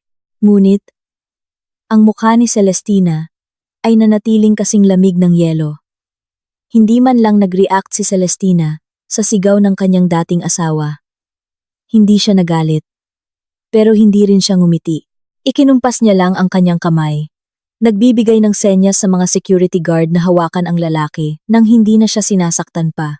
Walang sinabing kahit ano para sagutin ang sinabi ni Dante. Si Celestina ay lumakad ng kalmado at elegante. Nilagpasan lang si Dante. Isang malamig na hangin ang tila sumusunod sa bawat hakbang niya. Naglakad siya ng diretso patungo sa pangunahing conference room na nasa dulo ng malaking pasilyo. Lahat ng kanyang mga assistant at matataas na opisyal ng kumpanya ay sumunod sa kanya ng maayos at may paggalang. Iniwan si Dante na hawak pa rin ng mga guwardiya. Dalhin niyo ang lalaking yan at ang kanyang ina sa conference room. Kailangan nilang marinig mismo ang aking desisyon ngayon. Utos ni Celestina sa isang blangko ngunit matatag na boses, nang hindi man lang lumilingon. Sa loob ng napakalawak at marangyang conference room, isang higanting bilog na mesa ang nakahanda na. Si Celestina ay umupo ng kalmado sa pangunahing upuan na gawa sa pinakamahal na materyales, ang upuan na laging nakalaan para sa pinakamataas na may-ari na laging bakante. Ang mga opisyal ng kumpanya ay umupo sa kani-kanilang mga upuan ng may perpektong postura. Si Dante ay itinulak papasok sa silid ng mga guwardiya. Sinundan ni Aling Delia na naglalakad ng paika-ika na may maputlang mukha. Silang dalawa ay pinatayo sa isang sulok ng silid. Sa harap mismo ng lahat ng kalahok sa pulong, binuksan ni Celestina ang isang folder ng mga dokumento na iniabot ng kanyang assistant. Binasa niya ito ng mabilis. at pagkatapos ay tumingin ng diretso kay Dante, na ngayon ay nakatayo na may humihingal na paghinga, at malamig na pawis na kasing laki ng butil ng mais, na tumutulo mula sa kanyang sentido. Ang kayabangan na kaninang umaga ay nasa mukha ni Dante ay ganap nang nawala, napalitan ng takot at pagkalito na napakalalim. Congratulations sa iyong bagong posisyon bilang direktor, Dante, sabi ni Celestina. Binasag ang katahimikan sa conference room. Ang kanyang boses ay malinaw at matalim. Sadyang dumating ako ngayon upang personal kang batiin sa tagumpay na labis mong ipinagmamalaki. Celestina, ano ang ibig sabihin ng lahat ng ito? Bakit ka tinatawag ng mga taong ito na, Ma'am, itigil mo na ang kalokohang ito. Ipinapahiya mo lang ang sarili mo sa harap ng mga kasamahan ko, sabi ni Dante na may nanginginig na boses. Sinusubukan pa ring tanggihan ang mapait na katotohanan na sumasampal sa kanyang katinuan. Inilapag ni Celestina ang folder ng mga dokumento sa mesa. Tinitigan niya si Dante na may napakatalim na tingin. Hindi ito isang biro, Dante. Ako ang nag-iisang tagapagmana ng higanting grupo ng mga kumpanya na bumili sa kumpanyang pinagtatrabahuhan mo ilang taon na ang nakalipas. Ang pera na dumadaloy sa kumpanyang ito, ang malaking suweldo na palagi mong ipinagmamalaki, ang posisyon na katatanggap mo lang. Lahat ng iyon ay pag-aari ng aking pamilya, pag-aari ko. Biglang lalong tumahimik ang buong silid. Ang pahayag na iyon ay lumabas ng napakalinaw at winasak ang mga natitirang depensa ni Dante. Nalunok ni Dante ang kanyang laway na kasing pait ng apdo. Biglang nanlambot ang kanyang mga binti. Hindi na kayang suportahan ang kanyang sariling timbang, kaya't napasandal siya at nabunggo sa kahoy na pader ng silid. Sa loob ng maraming taon ng ating pagsasama, sadyang itinago ko ang aking tunay na pagkatao. At piniling mamuhay ng simple. Kasama mo mula sa simula. Gusto kong magtagumpay ka sa sarili mong pagsisikap. Gusto kong makita kung hanggang saan mo kayang panindigan ang iyong integridad at katapatan ng walang tulong mula sa labas. Ngunit, sa kasamaang palad, ang posisyon at panandali ang yaman ay napakadaling bumulag sa iyong puso. Pinagtaksilan mo ang aking tiwala, hinamak mo ang aking dignidad, at higit sa lahat, basta mo na lang akong itinapon kagabi dahil lang sa walang basehang panunulsol. Pagpapatuloy ni Celestina sa isang napakakalmadong tono. Ngunit ang kanyang mga salita ay tumusok ng mas malalim kaysa sa isang kutsilyo. Umiling si Dante. Ang katotohanan, nakakatapos niya lang hiwalayan at palayasin ang isa sa pinakamayaman at pinakamakapangyarihang babae sa bansa, ay nagpasikip ng kanyang paghinga. Isang napakalaking pagsisisi ang biglang bumayo sa kanyang dibdib. Ang mga pangarap ng kapangyarihan, yaman, at marangyang buhay na nasa kanyang mga kamay, na sana ay ngayon ay durog na durog dahil sa kanyang sariling kayabangan at katangahan. Ngunit sa kasamaang palad, ang iyong termino ay isang araw lang ang itinagal, Dante. Batay sa mga ebidensya ng paglabag sa mga patakaran ng kumpanya, kawalan ng profesionalismo, at masamang track record ng iyong performance na sadyang tinakpan ko noon para sa iyong pangalan. Ngayon din, ay binabawi ko na ang lahat ng iyong karapatan. Tinatanggal ka sa trabaho nang walang anumang karangalan mula sa kumpanyang ito. Lahat ng mga pasilidad na ibinigay sa iyo ay binabawi na rin simula ngayon. Matigas na desisyon ni Celestina habang bahagyang hinahampas ang mesa. Ngunit ang tunog nito ay umalingaw-ngaw sa buong silid na parang martilyo ng hukom. Nang marinig ang ganap na desisyon, hindi na napigilan ni Dante ang kanyang amor proprio. Ang lalaking kaninang umaga ay lumabas ng bahay na may taas noo, ay ngayon ay napaluhod sa sahig na may makapal na karpet. Gumapang siya papalapit sa mesa kung saan nakaupo si Celestina. Bumuhos ang iyak ng takot at pagsisisi mula sa kanyang lalamunan. Nagmakaawa siya nang walang hiya sa harap ng 12 ng mga mata ng kanyang mga empleyado. Celestina, patawarin mo ako. Parang awa mo na. Nabulag ako. Nalinlang ako sa mga salita ng nanay ko. Pakiusap, bawiin mo ang desisyon mo. Pwede nating ulitin ang lahat. Pangako, magiging mabuting asawa na ako. Susundin ko lahat ng sasabihin mo. Pakiusap. Huwag mong sirain ang buhay ko ng ganito. Hagulgol ni Dante. Habang sinusubukang abutin ang dulo ng mesa ni Celestina, nang makita ang kanyang anak na nakaluhod at umiiyak. Si Aling Delia, na kanina pa tahimik, ay natauhan na sa kanyang pagkabigla. Ang kanyang likas na kasakiman ay muling nanaig. Agad na tumakbo ang matandang babae at sumama sa pagluhod sa sahig sa tabi ng kanyang anak. Ang mayabang na mukha na palagi niyang ipinapakita ay ngayon ay naging napakatamis at puno ng kaplastikan. Celestina, paborito kong manugang, patawarin mo na kami, nak. Patawarin mo na ang masamang ugali namin. Yung mga sinabi ko kagabi, dahil lang yon sa masakit ang ulo ko. At nadala lang ako ng emosyon. Nagbibiro lang ako kagabi. Alam mo namang mahal na mahal kita. Halika na, umuwi na tayo. Nak, kalimutan na natin ang nangyari kagabi. Hindi mo naman talaga tatanggalin sa trabaho ang sarili mong asawa, di ba? Pang-uuto ni Aling Delia, na may pinilit na malungkot na mukha. Sinusubukang abutin ang dulo ng damit ni Celestina. Agad na inurong ni Celestina ang kanyang upuan upang iwasan ang hawak ng mapanlinlang na babae. Ang kanyang tingin ay lalong tumigas. Nandidiri siya sa mabilis na pagbabago ng ugali at pagkukunwari ng mga taong kagabi ay minamaliit siya na parang alikabok sa kalsada. Itinapon niyo ako kagabi sa gitna ng bagyo, nang walang anumang awa. Hiniyanin niyo ako ng husto sa harap ng lahat nang hindi iniisip ang aking dignidad. Ang aking desisyon ay pinal na at hindi na mababago. Mga guwardiya, ilabas niyo sila sa gusaling ito ngayon din. Huwag niyo na silang hayaang makatapak pa rito magpakailanman. Utos ni Celestina sa isang napakalamig na pinal na tono. Agad na lumapit ang dalawang security guard at pilit na hinila ang mga braso ni Dante at ng kanyang ina mula sa sahig. Nagpumiglas si Dante at patuloy na isinisigaw ang pangalan ni Celestina, nagmamakaawa, habang si Aling Delia ay umiiyak ng malakas, humihingi ng tawad at sinasabing isang malaking pagkakamali ang lahat. Ngunit ang kanilang lakas ay hindi kayang tumbasan ang lakas ng mga sanay na security guard. Kinaladkad sila palabas ng conference room, hinila sa mahabang pasilyo ng itaas na palapag at isinakay sa elevator pababa. Pagdating sa ibaba, nasaksihan ito ng lahat ng empleyado ng kumpanya. Ang balita tungkol sa pagpapatalsik sa mayabang na bagong direktor ay mabilis na kumalat. Lahat ng empleyado na kaninay nakayuko sa takot ay nakatayo na ngayon at pinapanood sina Dante at ang kanyang ina na pilit na kinakaladkad palabas. Walang anumang simpatiya ang makikita sa mukha ng mga empleyado. Sa halip, kinukutya at pinagtatawanan nila ang masamang kapalaran na sinapit ng mayabang na lalaki at ng kanyang ina.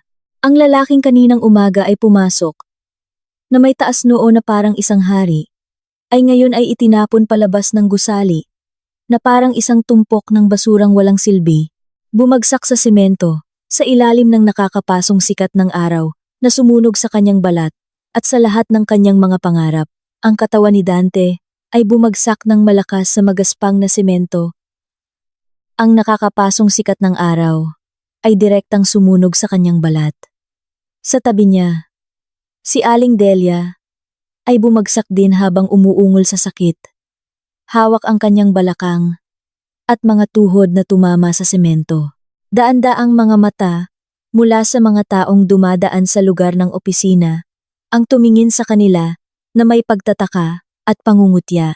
Ilang mga janitor pa nga ang sadyang huminto sa kanilang trabaho para lamang panoorin ang nakakahiyang eksena kung saan ang isang lalaking nakasuit at isang matandang babae na pinalamutian ng ginto ay pinalayas na parang mga pulubi na nanggugulo sa kaayusan. Walang kahit isang kamay ang umabot upang tulungan silang tumayo. Lahat ay nagbubulungan habang nakaturo sa kanila. Pinagsiklop ni Dante ang kanyang mga kamao hanggang sa mamuti ang kanyang mga buko. Ang sakit sa kanyang tuhod ay walang-wala kumpara sa kahihiyan na ngayon ay naghuhubad sa kanyang buong pagkatao. Sinubukan niyang tumayo ng may hirap at pagkatapos ay tinulungan ang kanyang ina na umuungol pa rin sa sakit sa sahig. Mabilis ang paghinga ni Dante. Ang kanyang isipan ay magulo pa rin. tumatangging iproseso ang lahat ng nakakatakot na pangyayari na sinapit niya sa loob lamang ng wala pang isang oras. Kaninang umaga lang ay umalis siya na may taas noo bilang isang pinuno, ngunit ngayon ay itinapon siya bilang isang walang trabaho na walang anuman. Walang hiya! Ang lakas ng loob ng babaeng yon. Natratuhin tayo na parang basura. Sino ba siya sa akala niya? Para palayasin ako sa sarili kong trabaho. Ako na naghirap na itayo ang career ko doon. Sa loob ng maraming taon. At basta na lang niya kinuha ang lahat sa akin. Galit na sabi ni Dante. Ang kanyang mga mata ay namumula sa galit at matinding pagkadismaya. Pinunasan ni Aling Delia ang pawis sa kanyang mukha. Ang mga gintong alahas na nakakabit sa kanyang katawan ay parang naging mabigat na pabigat na walang silbi. Hindi tayo dapat sumuko lang basta, Dante. Talagang tuso ang babaeng yun. Sadyang pinagplanuhan niya tayo. Ngayon, kailangan nating umuwi agad. Ha, kunin natin lahat ng ipon mo, mga alahas, at mahahalagang gamit doon. Ang marangyang bahay, at mga sasakyan mo, ay atin pa rin. Ibenta na lang natin lahat para sa panibagong negosyo mo. Ipakita natin sa malas na babaeng. Yun na kaya pa rin nating yumaman nang wala siya. Ang sinabi ng kanyang ina ay nagbigay ng bagong pag-asa sa isipan ni Dante. Oo, tama ang kanyang ina. Kahit nawalan siya ng posisyon, mayroon pa rin siyang marangyang bahay, mga sasakyan, at maraming mamahaling gamit sa loob ng kanyang bahay. Ang mga ari-ariang iyon ay sapat na upang masiguro ang kanyang buhay at ng kanyang ina sa loob ng ilang taon. Sigurado siyang makakapagsimula siya ng bagong negosyo gamit ang perang mula sa pagbebenta ng mga asset na iyon. Nang hindi na nag-aksaya ng panahon, agad na pumara si Dante ng isang pampublikong sasakyan. Nagmadali silang sumakay at inutusan ng driver na magmaneho nang mabilis patungo sa kanilang elitistang subdibisyon. Sa buong biyahe pauwi, ang hangin sa loob ng pampublikong sasakyan ay napakainit at masikip, kabaligtaran ng aircon sa kanyang mamahaling sasakyan na dati niyang tinatamasa. Patuloy na nagplano si Dante sa kanyang isipan. Kinakalkula ang posibleng pera na makukuha niya pagkatapos ibenta ang lahat ng kanyang mga asset. Ngunit isang kakaibang pakiramdam ng pagkabalisa ang patuloy na bumabagabag sa kanyang puso. Nagsimulang lumitaw ang masasamang pangitain habang papalapit sila sa kanilang subdibisyon. Pagdating sa harap ng kanilang marangyang bahay, biglang huminto ang mag-ina. Tila huminto ang puso ni Dante. Nang makita ang tanawin sa harap ng kanyang mga mata, ang mataas na bakal na gate na dati laging bukas para sa kanya, ay ngayon ay mahigpit na nakakandado ng isang napakalaking kadena at padlock. Sa likod ng gate ay nakatayo ang ilang matitipunong lalaki na may espesyal na uniforme ng seguridad. Ang mga mukha ng mga guwardiya ay mukhang banyaga, hindi ang mga karaniwang guwardiya ng subdibisyon. Ilang mga gamit na mukhang lumang damit at tira-tirang kasangkapan ni Dante ay makikitang inilabas at basta na lang itinambak sa gilid ng kalsada sa labas ng gate. Ano to? Bakit nakakandado ang gate ng bahay ko? Buksan niyo ang gate ngayon din. Ako ang may-ari ng bahay na ito. Sigaw ni Dante, habang niyuyugyog ang rehas ng gate na may puno ng emosyon. Nang marinig ang ingay, bumukas ang pangunahing pinto ng bahay. Lumabas ang isang nasa katanghaliang gulang na lalaki, na may napakaayos na damit habang may dalang isang folder na gawa sa makapal na katad. Kalmadong lumakad ang lalaki papalapit sa gate, kasama ang dalawang security guard. Tiningnan ng lalaki si Dante, at si Aling Delia na may napakalamig na tingin. Magandang hapon, Ginoong Dante. Ako po ang personal na abogado ni Ginang Celestina. Narito ako upang tiyakin na ang pagbawi sa mga ari-arian ng aking kliyente ay magiging maayos, alinsunod sa batas, malinaw, at matigas na sabi ng lalaki. Tumingin ng masama si Dante sa abogado. Ari-arian! Anong ibig mong sabihin? Bahay ko ito. Binili ko ito gamit ang sarili kong pinaghirapan. Ang lakas ng loob ninyong pumasok, nang walang pahintulot, at ilabas ang mga gamit ko. Buksan niyo ang gate, o ire-report ko kayo sa pulisya, sa kasong pag-agaw ng ari-arian. Hindi natinag ang abogado sa banta ni Dante. Sa halip, Ngumiti siya ng bahagya at binuksan ang folder na dala niya. Inilabas niya ang ilang mga papel na may opisyal na selyo at iniabot kay Dante sa pagitan ng mga rehas. Pakibasa po ng mabuti. Ginoong Dante, ito ang orihinal na kopya ng sertipiko ng pagmamay-ari ng lupa at gusali ng bahay na ito, kasama ang mga resibo ng pagbili ng lahat ng sasakyang ginamit ninyo. Lahat ay nakarehistro at legal na nakapangalan sa aking kliyente, si Ginang Celestina. Bago pa man kayo ikasal, ang down payment, buwan ng hulog, hanggang sa pagbabayad ng buwis, ay lahat binayaran sa pamamagitan ng personal na account ni Ginang Celestina. Paliwanag ng abogado sa isang boses na pumapatay sa lahat ng pag-asa ni Dante. Nanginginig ang kamay ni Dante habang tinatanggap at binabasa ang mga dokumento. Mabilis na gumalaw ang kanyang mga mata sa bawat linya, naghahanap ng butas. Ngunit, lahat ng ebidensya ay totoo at hindi maikakaila. Ang pangalan ni Celestina ay malinaw na nakasulat bilang nag-iisang legal na may-ari ng lahat ng karangyaan na inakala ni Dante na kanya. Isang mas matinding pagkadurog ang muling bumayo sa puso ni Dante. Biglang nanlambot ang kanyang katawan. Panloloko to! Ang anak ko ay isang direktor. Ang sahod niya ang laging ginagamit para bayaran ang bahay na ito. Siguradong pineke ninyo ang mga dokumentong ito. Sigaw ni Aling Delia, namumula ang mukha sa galit. Ginang, sa loob ng mahabang panahon, hinayaan ng aking kliyente na isipin ng inyong anak na ang kanyang sahod ang nagbabayad sa lahat para mapanatili ang kanyang dangal bilang ulo ng pamilya. Ngunit sa katotohanan, ang sahod na ibinibigay niya ay hindi sapat para sa isang buwang gastusin sa bahay at sa inyong marangyang pamumuhay. Ang aking kliyente ang lihim na nagpupuno sa lahat ng kakulangan. Ngayon na hiniwalayan at pinalayas na ng inyong anak ang aking kliyente nang walang disenteng dahilan. Lahat ng karapatan sa paggamit ng mga ari-ariang ito ay binabawi na. Ang inyong mga personal na gamit ay inilabas na namin sa kalsada. Pakidala ang inyong mga gamit at umalis na kayo bago pa kami gumawa ng legal na hakbang laban sa inyo. Matigas na sabi ng abogado at tumalikod na papasok sa bahay. Hindi na binigyan ng pagkakataon si Dante na tumutol. Napaupo si Dante sa bangketa.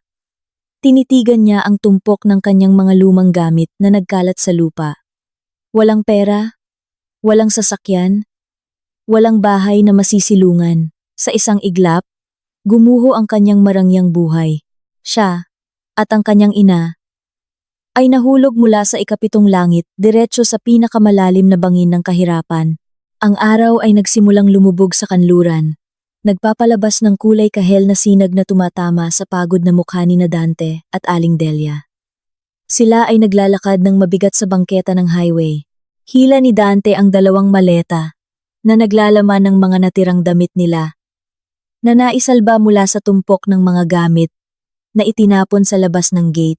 Ang kanilang mga tiyan ay nagsimulang kumalam, humihingi ng pagkain. Ngunit, wala silang kahit isang kusing sa kanilang bulsa para bumili ng pagkain o inumin. Ang kanilang lalamunan ay tuyong-tuyo na, parang disyerto, habang ang kanilang mga paa ay naninigas at masakit dahil sa walang tigil na paglalakad ng walang tiyak na patutunguhan. Ang buhay na dati napapalibutan ng mga katulong at marangyang pagkain ay ngayon ay naging isang mabigat na pakikibaka para lamang makahanap ng isang lagok ng malinis na tubig sa tabi ng kalsada. Walang tigil sa pagrereklamo at pag-iyak si Aling Delia sa buong paglalakbay. Ang kanyang paos na boses ay lalong nagpapabigat sa isipan ni Dante na sadyang magulo na. Hindi inakala ng matandang babae na ang kanyang katandaan ay gugugulin bilang isang pulubi na walang matutuluyan. Lahat ng kayabangan na palagi niyang ipinagmamalaki sa harap ng kanyang mga kaibigan ay naglaho, napalitan ng isang nakakatakot na takot sa isang madilim na hinaharap. Hindi ko na kaya pang maglakad, Dante. Pakiramdam ko ay mababali na ang mga binti ko. Saan tayo matutulog ngayong gabi? Bakit naging ganito kamiserable ang kapalaran natin? Kasalanan mo to lahat. Bakit ka ba naging tanga at inilagay lahat ng ari-arian mo sa pangalan ng babaeng yon? Reklamo ni Aling Delia. Habang pinapalo ang braso ng kanyang anak, tinabig ni Dante ang kamay ng kanyang ina. Ang kanyang galit ay muling sumiklab nang marinig ang paratang. Tigilan mo na ang pagsisisi sa akin. Nay, hindi ba't ikaw ang laging namimilit sa akin na palayasin si Celestina? Ikaw ang nagsabi sa akin na maghanap ng ibang mas mayaman. Ngayon, tingnan mo ang resulta.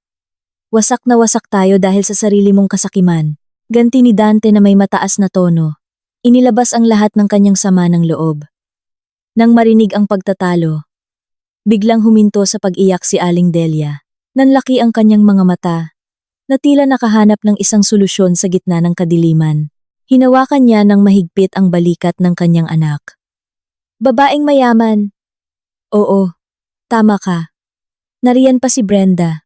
Naaalala mo ba si Brenda? Ang maganda at napakayamang babae na ipinakilala ko sa'yo noong nakaraang buwan? Ang pamilya niya ay may maraming malalaking negosyo sa lungsod. At gustong-gusto ka niya. Madalas magpadala ng mensahe. Ito ang ating solusyon, Dante. Puntahan mo siya, magsinungaling ka ng kaunti na may problema ka, at humingi ka ng tulong. Siguradong matutuwa siyang tulungan at bigyan tayo ng pera. Nang marinig ang pangalan ni Brenda, isang bagong pag-asa ang muling sumibol sa puso ni Dante. Naalala niya ang babaeng napakasunod sa uso at laging nakasuot ng mga mamahaling gamit. Si Brenda ay laging mabait at madalas pumuri sa tagumpay ni Dante tuwing sila ay magkikita. Sa isang desperadong sitwasyon na tulad nito, si Brenda ang tanging angkla na makapagliligtas sa kanya mula sa dagat ng pagdurusa. Agad na kinuha ni Dante ang kanyang pitaka upang hanapin ang kanyang telepono. Ngunit, napagtanto niya na ang mamahaling gadget na iyon ay naiwan at nakakulong sa loob ng kanyang marangyang bahay. Sa kabutihang palad, mayroon pa siyang isang piraso ng papel na may address ni Brenda sa kanyang pitaka. Gamit ang natitirang lakas, nagpatuloy sina Dante at ang kanyang ina sa paglalakbay patungo sa address na nakasulat sa papel. Kailangan nilang maglakad ng malayo hanggang sa magdilim. Pagdating doon, natagpuan nila ang isang apartment building na napakalayo sa itsura ng karangyaan. Ang gusali ay mukhang napabayaan. Marumi ang paligid at maraming mga kahina-hinalang tao ang naglalakad. Nag-alinlangan si Dante. Iniisip na baka mali ang kanyang address. Ngunit dahil wala ng ibang pagpipilian, lakas loob siyang pumasok sa madilim na pasilyo at hinanap ang numero ng pinto. Kumatok si Dante sa kahoy na pinto na mukhang sira na. Hindi nagtagal, narinig ang mga yapak at dahan-dahang bumukas ang pinto. Lumitaw si Brenda sa pintuan. Ngunit ang kanyang hitsura ngayong gabi ay ibang-iba sa karaniwang nakikita ni Dante. Ang kanyang buhok ay magulo, ang kanyang mukha ay maputla at walang makeup, at nakasuot lamang siya ng isang simpleng damit pantulog. Ang mukha ni Brenda, na kanina'y gusot, ay biglang nagliwanag nang makita kung sino ang dumating. Dante! Diyos ko! Isang sorpresa to. Narinig ko lang na na-promote ka bilang direktor ngayon. Pasok ka. Gwapong direktor. Pero pasensya na. Magulo ang lugar ko. Pansamantala lang akong umuupa dito. Dahil pinapagawa ang bahay namin. Bati ni Brenda sa isang napakapabebe na boses. Sinusubukang itago ang tunay na sitwasyon. Pumasok si Dante sa masikip at maalinsangang silid. Kasunod ang kanyang ina. Wala siyang pakialam sa kondisyon ng lugar. Ang mahalaga sa kanya ngayon ay makakuha ng tulong. Umupo siya sa isang plastik na upuan, nakatingin kay Brenda, na may mga matang nagmamakaawa. Brenda, kailangan ko talaga ng tulong mo. Nagkaroon ng malaking hindi pagkakaunawaan sa trabaho ko ngayon. Pinagtaksilan ako ng mga opisyal at inagaw ang posisyon ko. Niloko rin ako ng asawa ko at kinuha lahat ng ari-arian ko. Ngayon, kami ng nanay ko ay walang matutuluyan at walang pera. Pwede ba kaming makitira dito ng ilang araw? Pangako, babayaran ko lahat ng kabutihan mo kapag nakabangon na ako at nabawi ang sa akin. Ikaw ay isang napakabait na babae at galing sa isang mayaman na pamilya. Siguradong tutulungan mo kami, di ba? Pagmamakaawa ni Dante. Nang marinig ang paliwanag ni Dante, ang matamis na ngiti sa mukha ni Brenda ay agad na naglaho. Ang kanyang mukha ay naging napakalamig, matigas, at puno ng poot. Tiningnan niya si Dante mula ulo hanggang paa, na may hindi maitagong pandidiri. Anong sabi mo? Tinanggal ka sa trabaho, kinuha ang mga ari-arian mo, kaya ngayon isa ka nalang pulubi na walang-wala? Tanong ni Brenda sa isang matinis na boses. Ibang-iba sa kanyang pabebe na boses kanina. Brenda, huwag ka namang magsalita ng ganyan. Pansamantalang pagsubok lang to. Napakatalino ng anak ko. Siguradong makakahanap siya ulit ng trabaho. Pakiusap ni Aling Delia. Napatawa ng malakas si Brenda. Isang tawa na napakapang-asar. Tulungan kayo? Huwag kayong mangarap. Para malaman nyo, nilapitan ko lang ang anak mo. Dahil akala ko, isa siyang ATM na makakapagbayad ng lahat ng utang ko. Hindi ako anak mayaman. Matagal nang bangkarote ang pamilya ko. At ngayon ay hinahabol ako ng maraming maniningil ng utang. Nang utang ako kung saan-saan. Para lang makabili ng mamahaling damit. At magpanggap na mayaman. Para maakit ang isang tanga. At mayabang na lalaki. Tulad ng anak mo. Ang pag-amin ni Brenda ay parang kidlat na tumama sa ulo ni Dante at Aling Delia. Ang huling pag-asa na kanilang pinanghahawakan ay ngayon ay durog na. Napagtanto nila na sila ay niloko ng isang pekeng panlabas na anyo. Itinapon nila ang isang tunay na diamante para lamang sa isang piraso ng basag na salamin na mapanganib. Bago pa man makasagot si Dante, mabilis na sumugod si Brenda at inagaw ang pitaka mula sa kanyang bulsa. Brutal na binuksan ni Brenda ang pitaka at kinuha ang ilang pirasong maliit na perang papel. At pagkatapos ay ibinato ang walang laman na pitaka sa mukha ni Dante. Nasaan ang iba mong pera? Sabi mo ex-director ka. Bakit basura lang ang pera mo? Umalis na kayo dito. Bago ko patawagin ang mga kaibigan ko para bugbugin kayo. Hindi ko kailangan ng isang mahirap at malas na lalaki. Sigaw ni Brenda. Habang itinutulak sina Dante at ang kanyang ina palabas ng kanyang silid. At pagkatapos ay isinara at ikinandado ang pinto mula sa loob. Napaurong sina Dante at ang kanyang ina hanggang sa tumama ang kanilang mga likod sa malamig na pader ng pasilyo. Pinulot ni Dante ang kanyang walang laman na pitaka na may nanginginig na mga kamay. Wala nang natira, walang posisyon, walang ari-arian, walang kaibigan, at walang lugar na masisilungan.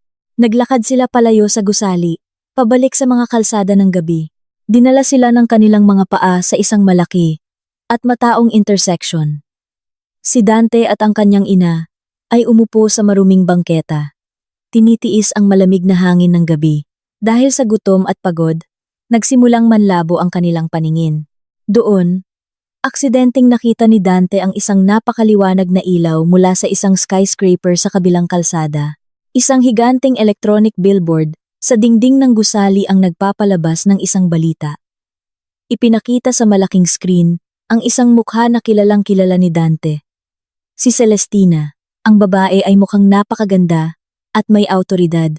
Nakaupo sa isang espesyal na upuan at ini-interview ng ilang sikat na TV host. Ang text sa ibaba ng screen ay nagsasabing si Celestina ay kinilala bilang isa sa pinakamatagumpay at maimpluwensyang babaeng negosyante sa bansa. Ang kanyang hitsura ay nagpapahiwatig ng tagumpay at tunay na kaligayahan. Tinitigan ni Dante ang higanteng screen nang hindi kumukurap. Ang mainit na luha ng pagsisisi ay sa wakas ay bumuhos sa kanyang maruming mga pisngi.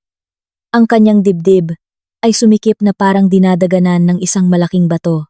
Ang pagkakaiba ng kanilang kapalaran ay ngayon ay napakalaki na parang langit at lupa, habang si Celestina ay nagniningning sa rurok ng tagumpay at iginagalang ng lahat. Si Dante ay kailangang manginig sa lamig sa semento, isang pulubi na hinahamak at walang dignidad. Ito ang tunay na karma na sumampal sa kanyang sariling kayabangan.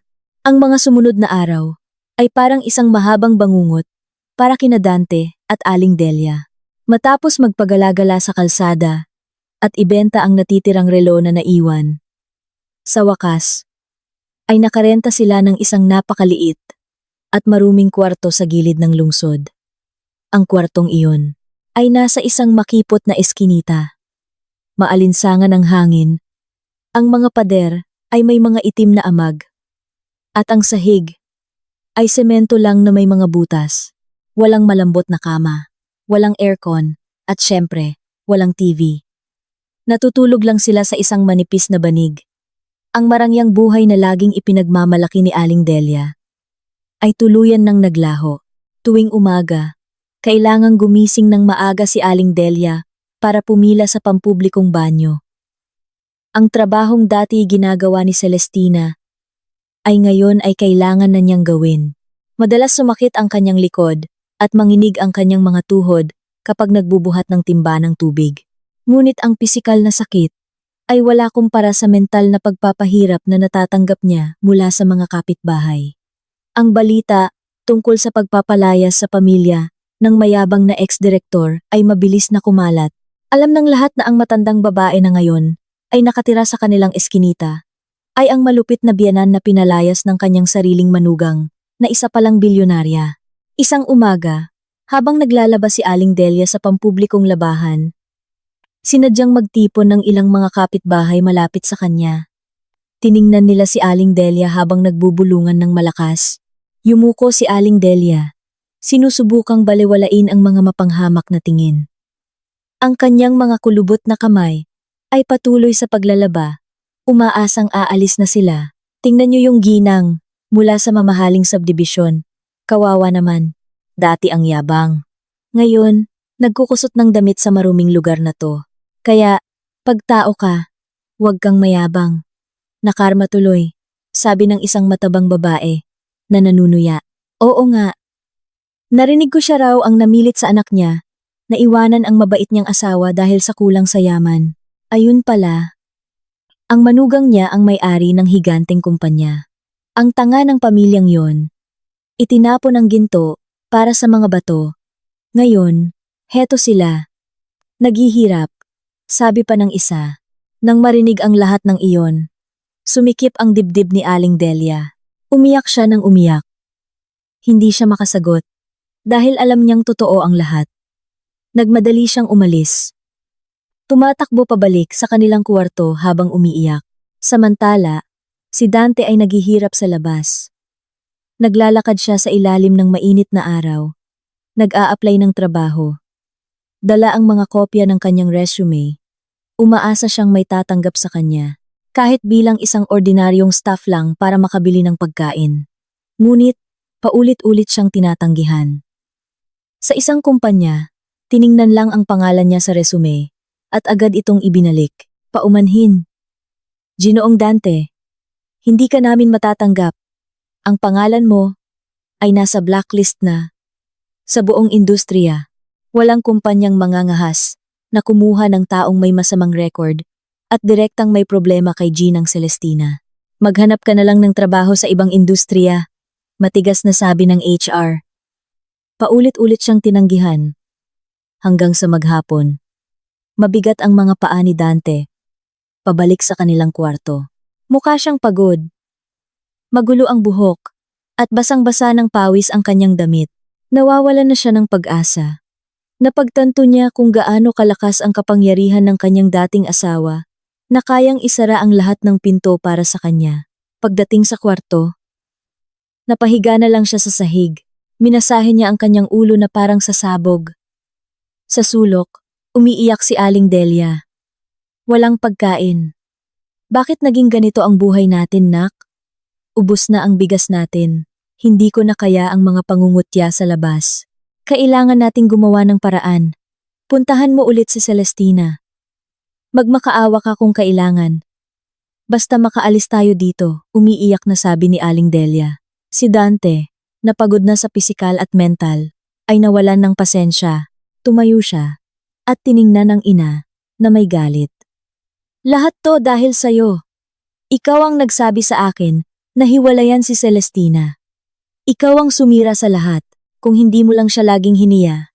Kung hindi mo ako pinilit maghanap ng mas mayaman. Buhay pa sana tayo ng komportable ngayon. Ikaw ang sumira sa buhay ko. Sigaw ni Dante. Nag-away sila ng malakas. Nagsisisihan sa kanilang pagkawasak. Ngunit sa gitna ng ingay, biglang may narinig na tunog ng sasakyan na huminto sa dulo ng eskinita. Maya-maya, umalingaunggaw ang tunog ng sirena. Sinundan ito ng mga yabag na tumatakbo papalapit sa kanilang kwarto. Bago pa nila maintindihan, sinipa ng malakas ang kanilang pinto.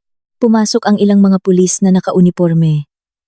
Ginoong Dante, arestado ka sa kasong pandarambong at malakihang estafa na nangyari noong ikaw ay manager pa. Hawak namin ang lahat ng ebidensya, mga pekeng dokumento, at testimonya ng mga saksi.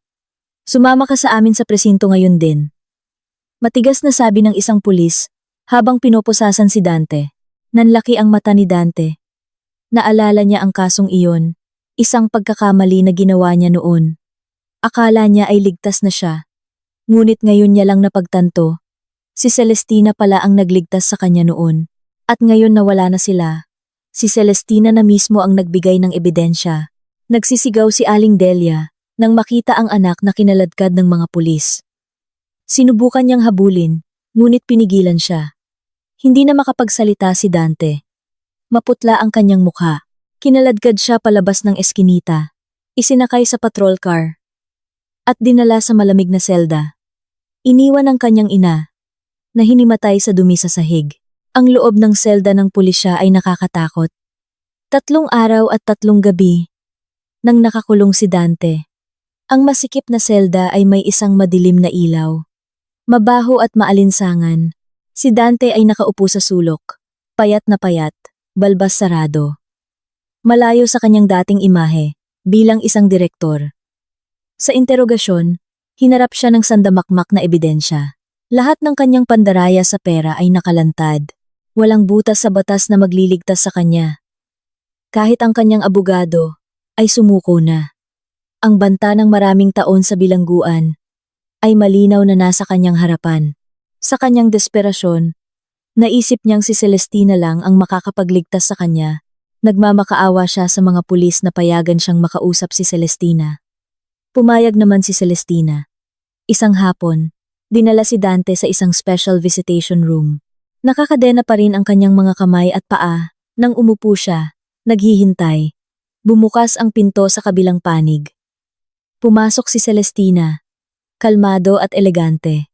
Nakasuot siya ng mamahaling damit, malinis ang muka. Kabaligtaran ng itsura ni Dante. Umupo si Celestina sa kabilang panig ng salamin, nakatingin ng diretso kay Dante. Nang makita ang dating asawa, bumuhos ang luha ni Dante. Umiyak siya ng malakas. Puno ng pagsisisi at takot. Patawarin mo ako, Celestina. Patawarin mo lahat ng kasalanan ko. Nabulag ako at naging tanga. Sabi ni Dante na paos. Sinubukan niyang abutin ang salamin. Hindi gumalaw si Celestina. Pumunta ako dito para pakinggan ang sasabihin mo. Bilisan mo. Marami akong mas mahalagang gagawin kaysa mag-aksaya ng oras dito. Lalong napaiyak si Dante. Alam kong nagkamali ako. Sinaktan kita. Hiniya. Nadala ako ng nanay ko. Pinalaya mo ako sa lugar na to. Celestina. Pakiusap. Bawiin mo ang demanda mo. Kung palalayain mo ako, magiging alipin mo ako habang buhay. Nakinig lang si Celestina, walang emosyon. Para sa kanya, ang luha ng lalaki ay hindi tunay na pagsisisi, kundi takot lang sa parusa. Hinihingi mo ang awa ko, Dante. Nakalimutan mo na ba kung paano niyo ako pinagtawanan ng nanay mo noong pinalayas niyo ako sa gitna ng ulan? Hindi mo ako binigyan ng kaunting awa noong sinira mo ang dignidad ko, kalmadong sabi ni Celestina. Ngunit ang bawat salita ay tumutusok sa puso ni Dante. Yumuko si Dante. Nagkamali ako, Celestina. Patawarin mo ako. Pinapatawad kita, Dante. Bilang isang tao, pinapatawad ko na ang lahat ng ginawa mo sa akin, sabi ni Celestina. Biglang umangat ang mukha ni Dante, puno ng pag-asa. Akala niya ay palalayain na siya. Ngunit ang sumunod na sinabi ni Celestina ay pumatay sa pag-asang iyon. Pero, ang batas sa bansang ito ay dapat manaig. Ang mga ebidensya ng krimen mo ay totoo at maraming naapektuhan. Hindi kita sinet up, ibinigay ko lang ang katotohanan na matagal mo nang tinatago. Hindi ba't sinabi ng nanay mo na hiwalayan ako at maghanap ng mas mayaman? Natupad na ang hiling nyo. Malaya na kayo sa akin. Kaya ngayon, danasin nyo ang buhay na pinili nyo at bayaran ang presyo ng inyong kayabangan. Natigilan si Dante. Napagtanto niyang sarado na ang puso ng babae para sa kanya. Tumayo si Celestina. Handa nang umalis. Isang bagay lang ang dapat mong tandaan sa natitirang buhay mo sa selda, Dante. Kapag nasa itaas ka, huwag mong maliitin ang taong sumama sa'yo mula sa ibaba. Dahil ang gulong ng buhay ay umiikot at ang karma ay hindi kailanman nagkakamali ng address. Pagkatapos sabihin iyon, tumalikod si Celestina at umalis nang hindi na lumingon. Naiwan si Dante na sumisigaw at umiiyak. Ang kanyang mga iyak ay umalingaunggaw sa malamig na pasilyo ng kulungan, isang saksi sa walang hanggang pagsisisi na susunog sa kanyang dibdib sa loob ng maraming taon sa likod ng rehas. Ang korte ay malamig at may nakakabinging katahimikan. Ang mga dingding na kahoy ay tila saksi sa pagtatapos ng isang taong sinira ng sariling kayabangan. Ang mga upuan ay puno ng mga taong gustong manood. Sa harap, ang berdeng mesa ay naghihiwalay sa kalayaan at kaparusahan. Si Dante ay nakaupo sa silya ng akusado, nakayuko. Ang dating mayabang na lalaki ay mukhang mahina at kaawa-awa. Suot niya ang damit ng bilanggo. Mas matanda ang itsura, puno ng pagod at kawalan ng pag-asa. Sa upuan ng mga manonood, si Aling Delia ay walang tigil sa pag-iyak. Ang kanyang itsura ay nakakaawa. Marumi ang damit, magulo ang buhok. Paulit-ulit niyang tinatawag ang pangalan ng kanyang anak, umaasa sa isang himala. Ngunit ang mga ebidensya ay napakatibay. Binasa ng hukom ang lahat ng kasalanan ni Dante. Ang lahat ng pandaraya sa pera. Bawat salita ay parang pako sa kabaong ng kanyang kinabukasan. Walang magawa ang kanyang abogado. Batay sa lahat ng ebidensya at testimonya, ang korte ay nagpapasya na ang akusado ay napatunayang nagkasala sa krimen ng korupsyon at pandarambong. Dahil dito, hinahatulan siya ng 10 taong pagkakakulong at pagbabayad ng multa. Lahat ng kanyang mga ari-arian na nakuha sa masamang paraan ay kukumpiskahin ng gobyerno, malakas na sabi ng hukom. 3 beses tumunog ang gavel. Senyales na pinal na ang desisyon. Napapikit si Dante. Bumuhos ang luha. Ang kanyang magandang kinabukasan ay opisyal nang nakalibing sa loob ng 10 taon. Nang marinig ang pukpok ng gavel, sumigaw ng malakas si Aling Delia. Tumayo siya at sinubukang lumapit. Your Honor, pakiusap. Huwag ninyong parusahan ang anak ko. Mabait siyang anak. Bawasan ninyo ang parusa niya. Siya lang ang pamilya ko. Sigaw niya habang pinipigilan ng mga guwardiya. Yumuko lang si Dante, hindi kayang tingnan ang kanyang ina. Sa kabilang sulok, si Celestina ay tahimik na nakaupo, kasama ang kanyang abogado. Pinanood niya ang lahat ng walang emosyon. Para sa kanya, ang hustisya ay naibigay na. Matapos ang paglilitis, dinala si Dante palabas. Hinabol ni Aling Delia. Tinatawag si Celestina. Celestina, manugang ko, tulungan mo ang anak ko. Maawa ka sa nanay mo. Nak, umiiyak na sabi ni Aling Delia, habang sinusubukang habulin si Celestina. Ngunit sa kanyang pagmamadali, natapilok siya at nahulog sa isang putikan. Ang kanyang damit ay napuno ng putik. Pinagtawanan siya ng mga reporter. Kinunan ng litrato ang kanyang pagbagsak. Hindi huminto si Celestina. Pumasok siya sa kanyang mamahaling sasakyan at umalis. Iniwan ang nakaraan na wala ng halaga. Lumipas ang 3 taon. Ang buhay sa lungsod ay nagpatuloy. Isang tanghali, isang matandang babae ang naglalakad. Nang nakahukot sa gilid ng kalsada, hila ang isang malaking sako. Ito ay si Aling Delia. Ang kanyang damit ay punit-punit. Ang kanyang mukha ay marumi. Nangangalkal siya sa mga basurahan. Naghahanap ng mga bote o anumang maaaring ibenta para sa kanin. Wala nang alahas. Wala nang kayabangan. Ang kanyang buhay sa huling 3 taon ay bilang isang pulubi. Natutulog siya sa mga bangketa, nilalamig, at madalas palayasin. Humina na ang kanyang kalusugan. Huminto siya sa harap ng isang nagtataasang gusali na may salamin. Nakita niya ang kanyang sariling refleksyon, isang kaawa-awang itsura. Hindi na makilala bilang ina ng isang dating direktor. Pagkatapos, nakita niya ang pangalan ng kumpanya. Sa gusali ang kumpanya ng kanyang dating manugang. Sumikip ang dibdib ni Aling Delia. Nanlambot ang kanyang mga tuhod. At napaupo siya sa mainit na semento. Bumalik ang pagsisisi. Isang sakit na walang lunas. Napagtanto niya na lahat ng kanyang pagdurusa ay bunga ng kayabangan na siya mismo ang nagtanim. Muling tumulo ang kanyang mga luha. Umiiyak para sa isang pagkakamali na hindi na maitatama pa. Ang gabing iyon ay gabi ng pagdiriwang.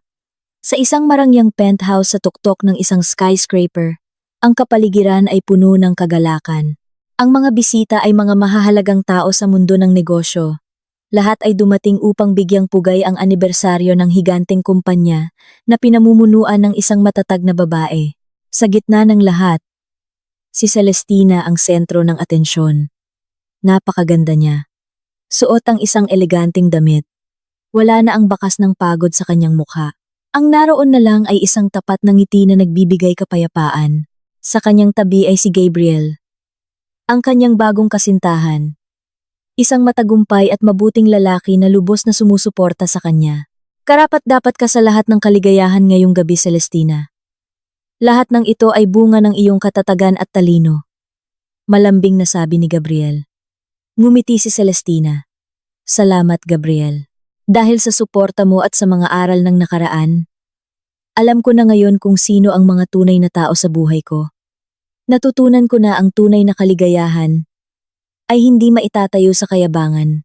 Habang nagpapatuloy ang kasiyahan, isang ibang-iba na katotohanan ang nangyayari sa isang kulungan. Malamig, tahimik, at puno ng pagdurusa. Sa isang mabahong banyo, si Dante ay nakaluhod, nanginginig sa lamig. Ang dating makinis na lalaki ay ngayon ay payat, kalbo, at puno ng mga galos. Pinipilit siyang magkuskus ng sahig ng mga mas matatandang preso. Kapag bumagal siya, isang sipa ang tatama sa kanyang likod. Wala siyang lakas na lumaban. Madalas agawin ang kanyang pagkain. Ang kanyang luha ay humahalo sa maruming tubig at sabon. Iniiyakan ang katangahan ng pagtatapon sa isang asawang laging nag-aasikaso sa kanya. Sa ibang sulok ng lungsod, sa ilalim ng marangyang gusali, kung saan nagdiriwang si Celestina, si Aling Delia ay nanginginig sa lamig sa bangketa. Yakap niya ang isang sako ng mga plastik na bote. Nang sumabog ang mga paputok mula sa party, tumingala lang siya. Ang kanyang mga mata ay puno ng walang katapusang pagsisisi. Samantala, sa penthouse, lumabas si Celestina sa balkonahe. Ang hangin ay malamig at presko. Mula sa itaas, tanaw niya ang kumikinang na mga ilaw ng buong lungsod. Isang malalim na kapayapaan ang bumalot sa kanya. Wala na siyang galit. Lumapit si Gabriel at tumayo sa kanyang tabi. Sumandal si Celestina sa salamin na harang, huminga ng malalim, at bumulong. Wag na wag mong mamaliitin ang babaeng tapat na sumama sa'yo sa pag-ahon mula sa kahirapan. Dahil sa sandaling mayabang mo siyang tinapon, hindi mo tinatanggal ang isang malas sa buhay mo, kundi pinuputol at sinisira mo ang iyong sariling mga pakpak. Ang mga pakpak na palihim na sumusuporta sa'yo upang makalipad ka ng mataas patungo sa tagumpay. Ang hangin ay muling umihip. Tinatangay ang mga salitang iyon kasama ang lahat ng masamang nakaraan. Ang hustisya sa wakas ay pumanig sa tama, nagbibigay ng isang kasiyasyang pagtatapos kung saan ang katapatan at kabutihan ay nagkamit ng korona.